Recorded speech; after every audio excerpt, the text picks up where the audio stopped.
Cette semaine, à Histoire de passer la pandémie, on reçoit Cassandre Roy-Drainville et Thomas Venn.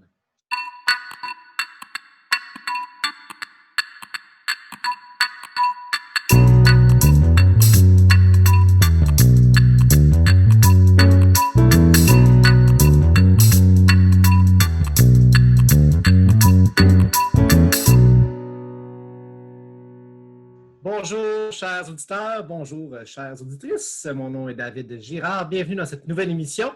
Cette semaine, on discute colonie et pandémie. Thomas, bonjour. Bonjour. Content de te retrouver. Encore au combat. Pas encore Toujours au tombé au combat. combat. Cassandre, rebonjour. Comment vas-tu? Salut David, ça va bien? Là, je suis de retour à Hall et j'ai regretté amèrement cette semaine. J'ai pas d'air climatisé chez moi. Fait que j'ai fait un petit saut là, mercredi, jeudi, quand je me suis rendu compte que travailler de la maison dans ces chaleurs-là, c'est pas super. Donc, je retourne au Bas-Saint-Laurent très bientôt. Voilà. C'est frais. Voilà. On s'ennuie des bureaux climatisés quand même dans ces temps-ci, dans ces moments-ci. Il faut dire qu'on a changé nos habitudes d'enregistrement. Hein. Normalement, on enregistre le jeudi soir avec une petite bière. Ce matin, on troque la bière pour le Virgin, le Virgin Mimosa, voilà, ou l'eau, ou encore le café, dépendant de la préférence des gens. Commençons tout de suite. Attaquons le vif du sujet. Cassandre. Oui. Autochtones et pandémie. Oui. Ben, en fait, je trouvais que c'était vraiment important dans le cadre de notre émission, de parler justement des épidémies qui ont décimé là, presque l'entièreté des populations autochtones quand les Européens sont arrivés sur le continent américain. Donc, j'ai fait un peu de recherche là-dessus, puis pour être honnête, il n'y a pas tant d'informations.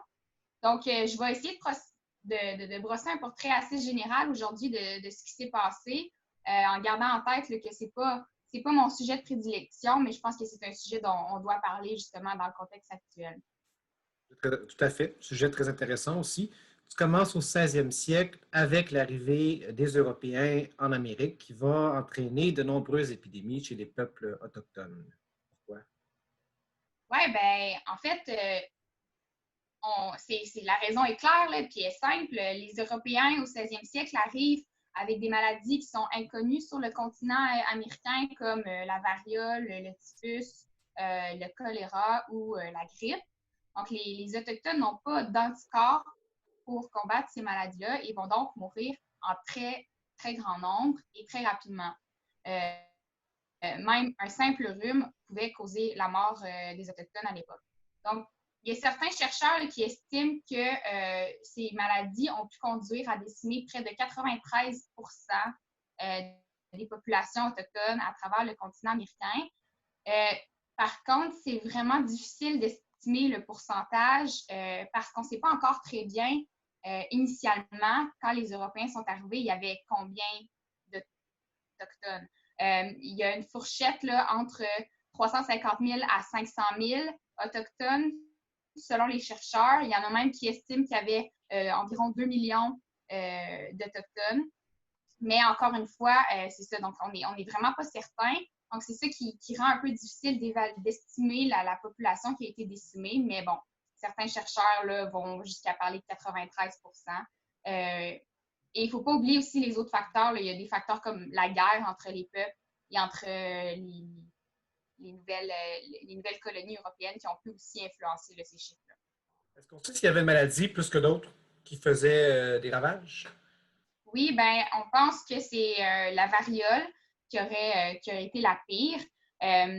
Les historiens expliquent notamment là, que la disparition des Iroquois du Saint-Laurent serait due à une épidémie de variole qui a eu lieu lors du passage de Jacques Cartier dans le Saint-Laurent. Donc, pour faire une histoire courte, Jacques Cartier séjourne à Stadacone, donc aujourd'hui l'île de Montréal, en 1535. Et pendant l'hiver, les Iroquois commencent à mourir d'une maladie qui frappe aussi les collègues ou les les compatriotes de Jacques Cartier, mais vraiment moins intensément.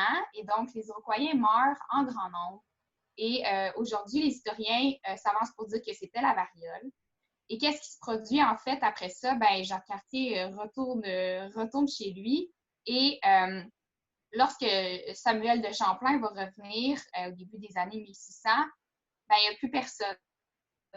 Il n'y a plus d'Iroquois, il n'y a plus de village à Stadacone.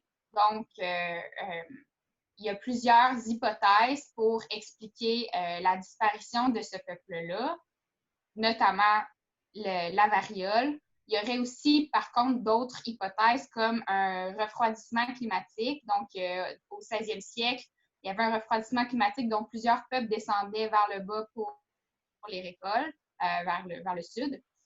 Et il y aurait aussi les conflits entre peuples autochtones. Montréal, ou en tout cas Stadacone, ou l'île, cette île-là à l'époque, c'est une zone de passage. Il y a beaucoup de communautés qui passent là pour aller faire du commerce. Et on pense que les Iroquois auraient pu s'en aller parce que c'était un lieu qui était qui était pas safe là, du tout. Donc voilà, faut prendre en considération qu'il y a plusieurs facteurs là, qui ont pu conduire à la disparition des Iroquois du Saint-Laurent. Quoi qu'il en soit, quand Champlain revient, il n'y a plus personne, en fait. Là. Le territoire est inhabité. Quels sont les remèdes? Est-ce qu'on a une idée des remèdes qui sont utilisés par les Autochtones pour se soigner? Ouais, ben je connais pas vraiment bien ce domaine-là, puis je pense que les Autochtones seraient beaucoup mieux placés pour en parler que moi. Donc, je vais juste effleurer un peu le sujet. Pour soigner la variole, on utilisait l'accord d'Amérique, une plante médicinale qui était déjà très répandue dans la forêt boréale. Et il faut comprendre aussi qu'il y avait toujours une valeur spirituelle à l'utilisation des plantes. On les traite avec respect et il y a des façons de faire, des méthodes pour la cueillette, la préparation et l'administration des remèdes. Et ça vient aussi avec des rites comme le jeûne quand on utilise ces méthodes-là. Donc, le spirituel occupe une place importante dans la guérison des maladies. Oui. Ça occupe une place énorme. Et il faut comprendre aussi qu'il y a beaucoup d'autres rites, cérémonies autochtones dédiées à préserver une bonne santé physique et spirituelle. Je peux parler, par exemple, de la surie, donc, qui est un des plus anciens rituels chez beaucoup de peuples autochtones. La surie avait lieu dans une hutte à sudation faite de bois souple, qui était en forme de coupole. On mettait un sol de sapinage, puis un trou dans le milieu où on mettait des roches très, très chaudes qu'on arrosait avec de l'eau. Donc, un sauna.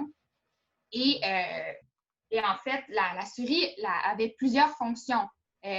Purification du corps et de l'esprit, guérison, rite divinatoire pour la chasse, par exemple.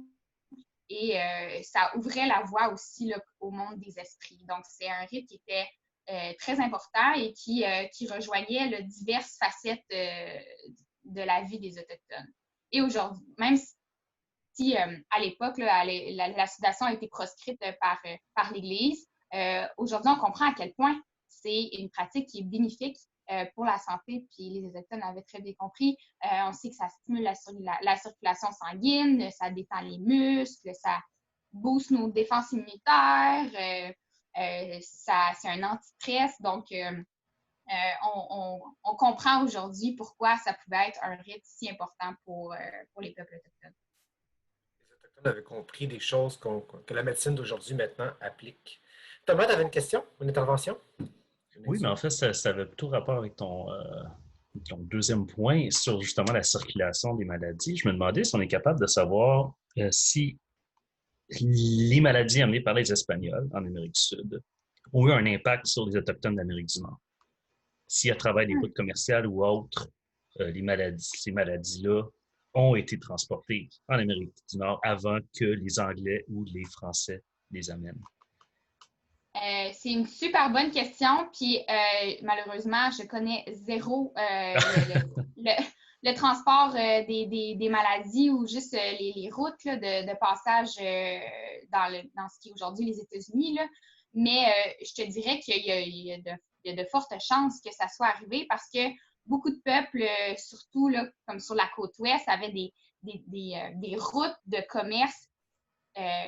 Ils commerçaient tout le temps, ils empruntaient plein de routes. Donc, il y avait beaucoup, beaucoup d'échanges entre les peuples autochtones. Et donc, ça ferait bien du sens que ça se soit spread là, comme des petits feux de poudre là, vraiment rapidement. Puis que ça se soit rendu, oui, jusque à la Confédération iroquoise, par exemple. Parce que la Confédération iroquoise aussi descendait dans le sud. Pour les peuples nomades qui habitaient plus en petits groupes plus au nord, ben peut-être moins, là, mais pour les peuples qui avaient plus de diplomatie, plus de relations entre eux, ben ça ferait du sens, en fait. Ouais. Okay.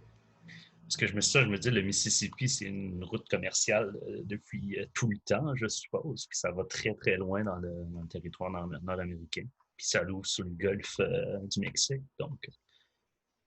Oui, non, c'est tout à fait... oui, réaliste que ça se soit passé. Okay. Mais après ça aussi, il y a les sources. Avec quelles sources on peut retrouver justement tout ce transfert-là de maladies.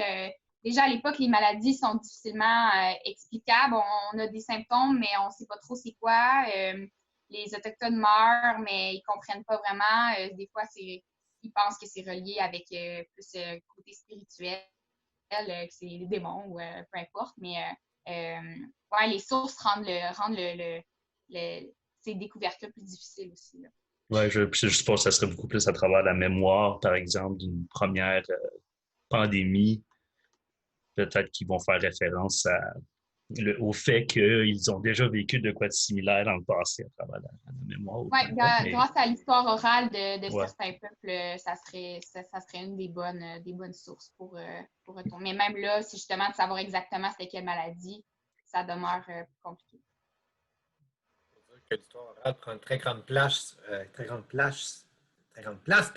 chez les Autochtones, mais effectivement, c'est difficile de contre-vérifier ça avec la méthode historique que l'on connaît, la source écrite ou le document, parce que, évidemment, le contexte est différent à l'époque.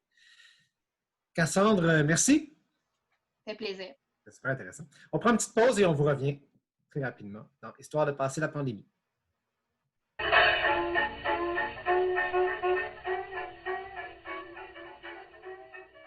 Bienvenue dans l'Histoire de passer la pandémie. On continue avec Thomas qui nous entretient aujourd'hui de la colonisation et des pandémies. Thomas, tu viens nous parler plus spécifiquement de l'impact des maladies sur l'impérialisme européen, plus particulièrement en fait sur le frein que les maladies vont représenter là, pour les armées européennes outre-mer. Oui, absolument. En fait, on oublie souvent que le choc microbien a également été vécu par les Européens. Ceci étant dit, ça va de soi que les plus grandes victimes de cet échange microbien-là, ça a été majoritairement les Autochtones, surtout en Amérique, par exemple, avec des taux de mortalité absolument terribles. Mais demeure que les maladies ont souvent été un frein aux armées impériales, aux armées coloniales, pour pénétrer dans les territoires et les occuper même. Puis il a vraiment fallu attendre, en fait, qu'il y ait de la médecine un petit peu plus moderne pour vraiment avoir une expansion impériale européenne à très, très grande envergure à travers le monde. Donc, il faut attendre le 18e, 19e siècle, par exemple, pour l'Afrique surtout. On va parler de quel genre de maladie?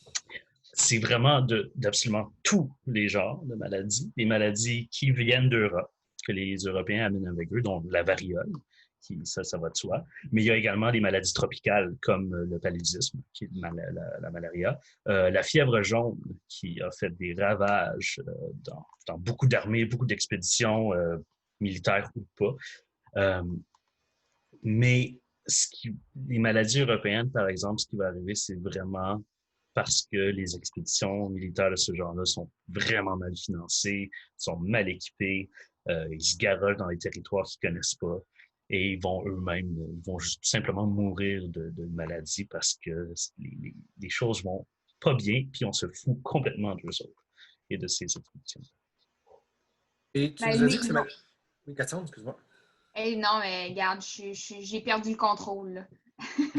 Mais, mais j'avais deux questions. Premièrement, ces maladies-là, c'est des maladies qui se transmettent avec plus les moustiques, si je ne m'abuse, ou des bébites? Le paludisme, oui. Pas le paludisme, excuse, la fièvre jaune, c'est les moustiques. Donc, la solution aux Européens, c'était vraiment d'avoir des moustiquaires, essentiellement. Quand ils ont réalisé que, dans le fond, que c'était les moustiques qui l'amenaient, ils ont commencé à équiper les soldats et autres de, de moustiquaires, tout simplement. Mais pour la malaria, ça, c'est dans l'eau, si je ne me trompe pas. Ça peut se trouver dans l'eau, dans les aliments.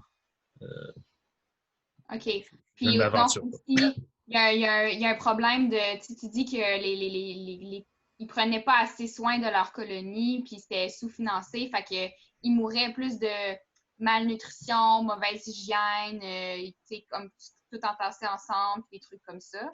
Oui, souvent, oui. Mais encore une fois, ça va vraiment dépendre. C'est surtout les expéditions militaires, parce que souvent, les expéditions militaires sont financées, mais puis ça, c'est un des grands paradoxes avec l'impérialisme européen. La majorité du budget militaire allait quand même à leurs armées en Europe.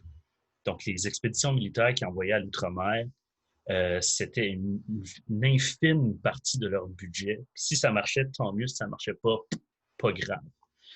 Donc, oui, il était souvent très, très, très, très mal financé. J'imagine que malnutrition entraîne nécessairement mauvaises conditions de santé, mauvaises conditions d'hygiène également. Et puis là, tout d'un coup, les maladies vont trouver un socle intéressant pour se développer. Et aussi plus de violence, parce que là, on leur dit littéralement de vivre de la terre. Donc, pillage, destruction systématique de village et autres va être une pratique très, très, très courante parce qu'ils se font littéralement dire, vous avez du stock pour un mois, après ça, débrouillez-vous. Et ils se Ben, je débrouillaient. souhaite pour les populations locales. Oui, c'est à leur leur grand malheur, on peut dire. Vous avez dit que les maladies ont agi comme un frein à l'expansion impériale. As-tu des exemples? Le premier exemple, qui est en fait tout à fait fascinant, c'est pendant la guerre d'indépendance haïtienne. Euh, les Français avaient, en fait, la colonie de Saint-Domingue, qu'on appelle, euh, avait eu des révoltes d'esclaves dans les années 1790 dans le cadre de la Révolution française. Donc, ils ont demandé les mêmes droits que les Français de la métropole. Ils ont été à la base libérés en 1793, donc il y a eu l'abolition de l'esclavage à cause de la Révolution française. Il y a eu un revirement de situation, des petites chicanes. Les Blancs, propriétaires d'esclaves et propriétaires terriens de l'île, voulaient ravoir leurs anciennes, voulaient ravoir leur ancienne main-d'œuvre docile, si on veut. Euh, Bref, ça a été refusé et les Français, sous Napoléon, décident de débarquer encore une fois sur l'île. C'est une armée de littéralement 30 000 hommes qui vont débarquer sur l'île. Les Haïtiens, l'armée haïtienne va s'engager dans une guerre de guérilla pendant quelques années, littéralement. Et les Français vont être pris là, à se battre contre un ennemi ben, qui avait quand même une intelligence stratégique et tactique très, très, très aiguisée. Ils savaient vraiment ce qu'ils faisaient. Et ils ont tout simplement attendu que les Français meurent de la fièvre jaune. Sur l'armée de 30 000 hommes, il y en a 15 000 qui vont littéralement mourir de cette maladie-là. Donc, ça a été littéralement l'hécatombe. Il n'a pas fallu de grosses batailles décisives, si on veut, pour chasser les Français. Il a simplement fallu attendre qu'ils crèvent tous de maladies et de mauvaises conditions hygiéniques dans leur camp et dans leur fort. Cassandre? Ouais, ben, je sais pas si tu peux répondre à ma question, mais la fièvre jaune, tu penses que ça se transmet par les moustiques? Oui. Mais j'imagine que ça se transmettait aussi entre eux parce que 15 000 morts, c'est pas tous des moustiques qu'ils ont piqués. Puis comment ça se fait que les Haïtiens, eux, étaient pas eux aussi, tu sais, ils devaient se faire piquer, donc comment ça se fait? Ils étaient immunisés un peu par ce virus-là? Je ne pense pas qu'ils étaient immunisés, mais ils occupaient des terres qui n'étaient pas près de justement des marécages et autres. Donc, les Français, je suppose qu'ils étaient pris dans certaines parties de l'île. Ils essayaient de pénétrer, mais ils étaient incapables. Donc, ils se retrouvaient dans les hotbeds, si on veut, dans les lieux où est-ce qu'il va y avoir énormément de fièvre jaune à cause que c'est des nids à moustiques. Euh, Vous avez une connaissance de la maladie déjà. oui, oui, la fièvre jaune, c'était quand même une maladie assez connue à cette époque-là. Il n'y a pas eu de vaccin pendant très, très, très longtemps. Comme par exemple la première tentative pour creuser le canal de Panama.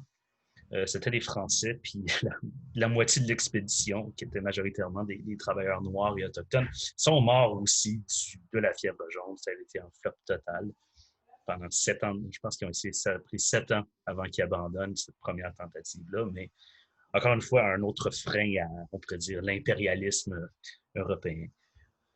Un autre exemple, ce serait l'expédition militaire en Algérie. Oui, et là, c'est très différent, en fait. Les Français ont débarqué en Algérie, ils débarquent en 1830 et pendant très longtemps, tout ce qu'ils vont faire, c'est occuper les fortifications sur le bord de l'eau, sur le bord de l'eau. Ils sont incapables de pénétrer le territoire algérien. Encore une fois, c'est très similaire à ce qui est arrivé à Saint-Domingue. Et littéralement, les soldats vont voir l'idée de se faire déployer en Algérie comme une peine de mort parce que les camps sont encore une fois mal financés, la nourriture est très mauvaise et les conditions hygiéniques sont tout à fait terribles. Donc, beaucoup de soldats y allaient littéralement dans ces camps-là et mouraient de maladies en dedans de quelques mois. Donc, là également, ça a été un genre de frein jusqu'à temps que le général Bugeaud arrive en 1837. Et lui, sa solution, ça a été littéralement de sortir les troupes des camps, de créer ce qu'il a appelé des colonnes volantes. Donc, et littéralement envahir le territoire algérien, vivre de la terre, produire des massacres. Essentiellement, il a activé, si on veut, les soldats, puis il y a eu beaucoup moins de maladies à partir de là. Les soldats n'étaient plus confinés ensemble dans un même espace. Exactement. Donc, en gros, là, pour survivre, il fallait tuer. L'impérialisme est construit sur la violence, donc oui. À l'époque. Et on sait aussi qu'en Nouvelle-France, la maladie va jouer un rôle important dans la géopolitique. Donc, la variole, dont Cassandre parlait tantôt, n'a pas uniquement tué les Autochtones, elle a également touché les colonies françaises. Évidemment, encore une fois, l'impact de la variole a été beaucoup plus important sur les populations autochtones, mais demeure que par exemple, en 1732 et 1733, la ville de Louisbourg va être contaminée. Louisbourg étant ce fort dans le golfe du Saint-Laurent, quand même très important pour contrôler les va-et-vient maritimes. Donc, c'était déjà une assez petite colonie, mais c'est un point névralgique de la défense de la C'est la clé de défense de la colonie. Essentiellement. Et ça va tuer 150 personnes, incluant les esclaves qu'ils avaient amenés de force à Louisbourg. Il va y avoir une autre épidémie, encore une fois, à Louisbourg en 1755. Ça aurait été une des pires épidémies que la Nouvelle-France aurait connue. Et il y a également, pendant la guerre de 7 ans, il y a une autre épidémie qui va qui va pousser Vaudreuil, en fait, à repousser son plan d'invasion du fort Oswego, si je le prononce bien, dans l'État de New York actuellement. Et évidemment, la fameuse histoire de Jeffrey Amherst qui va utiliser la variole pour contaminer une communauté autochtone pendant la révolte de Pontiac, si je ne me trompe pas. Oui, mais malgré qu'on... C'est un sujet assez touché, là, mais on sait dans les sources qu'il a dit qu'il voulait utiliser comme des couvertures comme stratégie, mais il n'y a pas de preuve que d'une part il l'a fait, malgré qu'on retrace que peut-être certaines personnes auraient donné des couvertures. Et on ne sait pas non plus si ça a eu un impact. Si ces couvertures-là portaient effectivement le virus, et à l'époque, il y a encore aujourd'hui, ça serait bien bien difficile de savoir si tu donnes des couvertures, si elles sont contaminées, même si elles ont été touchées par des maladies. On ne peut pas vraiment le savoir. Parce qu'effectivement, il me semble que l'une des seules traces qu'on a de cette affaire-là, c'est la lettre de Amherst à l'officier l'officier avait suggéré d'utiliser cette tactique-là et Amherst qui dit oui, très bonne idée, vas-y.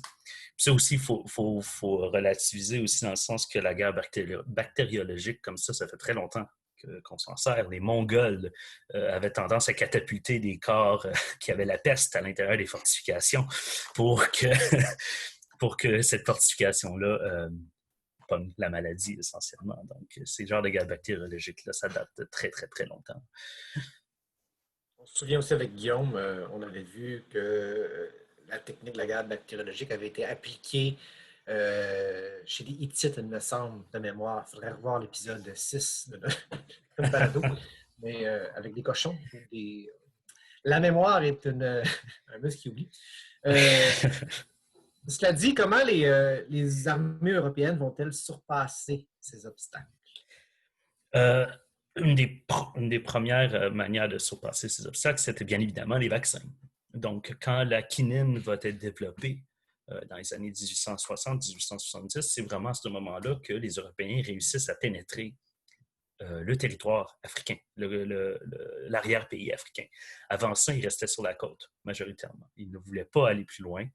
Et à partir de ce moment-là, les soldats étaient moins en danger de maladie. Ça restait un territoire très, très, très, très, très difficile.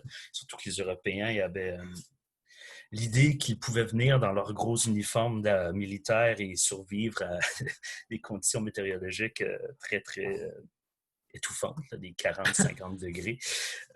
Ils portaient encore des uniformes en laine et autres.